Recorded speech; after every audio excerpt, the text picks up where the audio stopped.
Carlos, you lived that in your baseball career. What's his world like? Oh, it's extremely exciting. You know that if you perform, you will get the call. We've got a developing story here. JP, what are you hearing? I'm checking the numbers, I'm talking to my sources and my scouts, and they're all telling me, hey, this could actually work. Most of us mere mortals, when we were that age, we were barely chewing gum and walking at the same time, let alone playing the hardest game there is. Let's see if he's pumping up mentally here to adapt. That's what good players do. That dream of getting the big leagues is now becoming reality with that one phone call.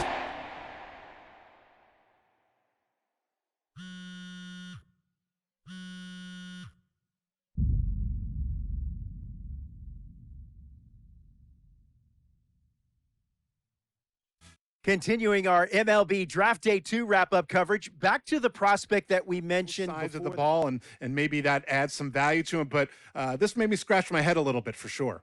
All right, Jonathan Mayo, thanks. What about you, Jim Callis? Was this a head-scratcher or the reach of the draft, as some of the other analysts have suggested?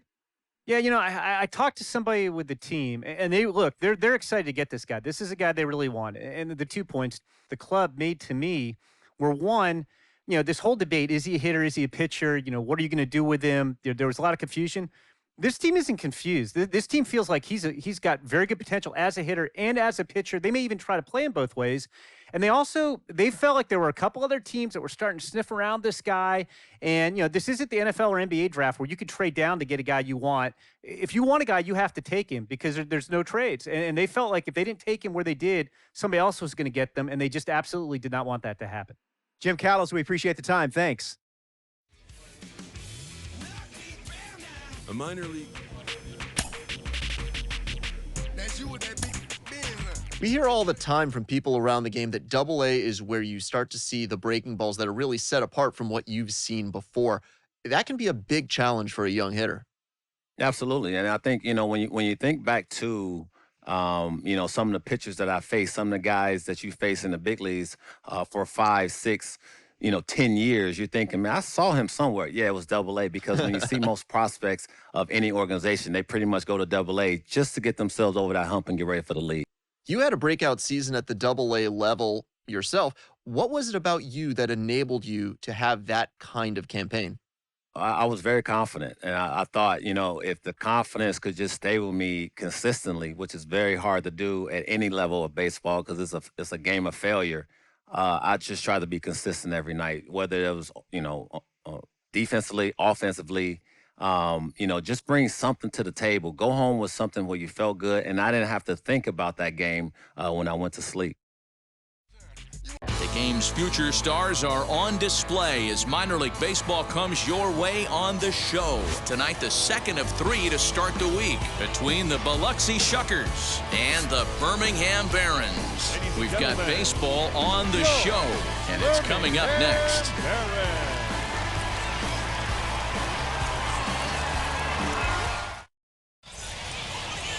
Connor Pilkington is on the mound for game 2.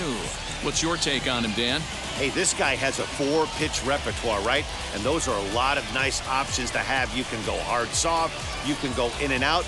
And anytime you have 4 pitches, if you can throw them for strikes, you have the big advantage. Full, take your base. Ball 4.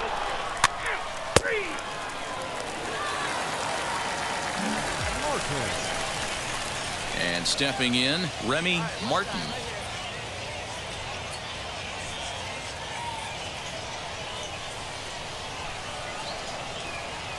Ready with the first pitch. Here it comes.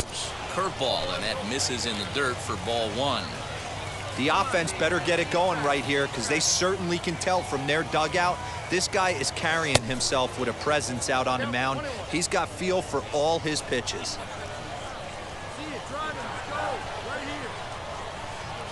The set and the 1-1 pitch. Hit in the air down the right field line.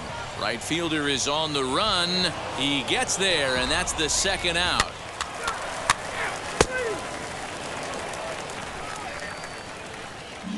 Martin. Into the box, Remy Martin. He flew out in his last debut.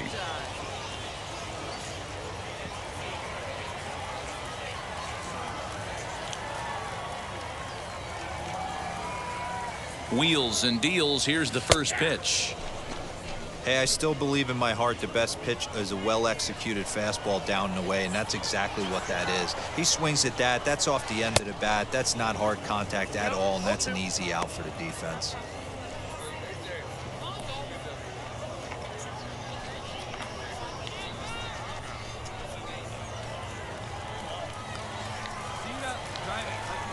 Trying to strike out the side. Here it is. Got him looking, and that ends the inning. So nothing happening this time around.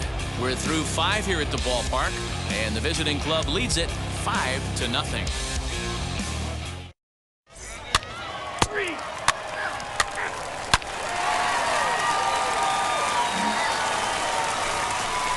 Now it'll be Remy Martin. He went down looking in his last trip to the plate. Yeah, in today's game, certainly don't get completely reprimanded for too many strikeouts, but no one likes to go down looking. Expect him to be a little bit more aggressive at the dish this AB.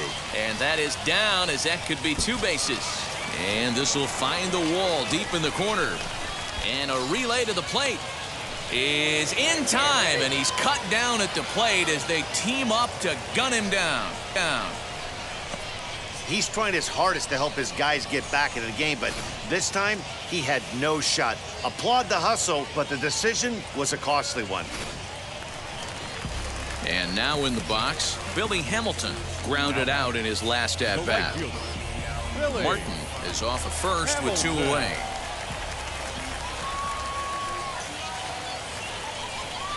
And he reaches up and tomahawks this to short. And that will conclude matters here in the 7th. Starting to run out of innings here as they are unable to cut into the deficit.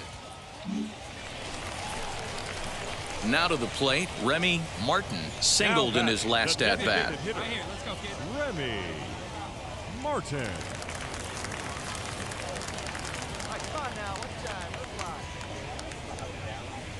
First offering on its way. Lifted down the line in left. Left fielder giving chase, but this will land untouched.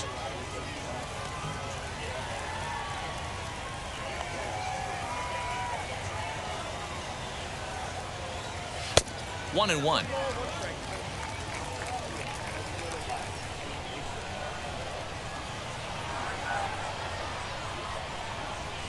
Ground ball to second. This could be 2. Peterson fields it cleanly on to first, and that's the very last thing they needed at this point in the ball game, as there are quickly 2 away now.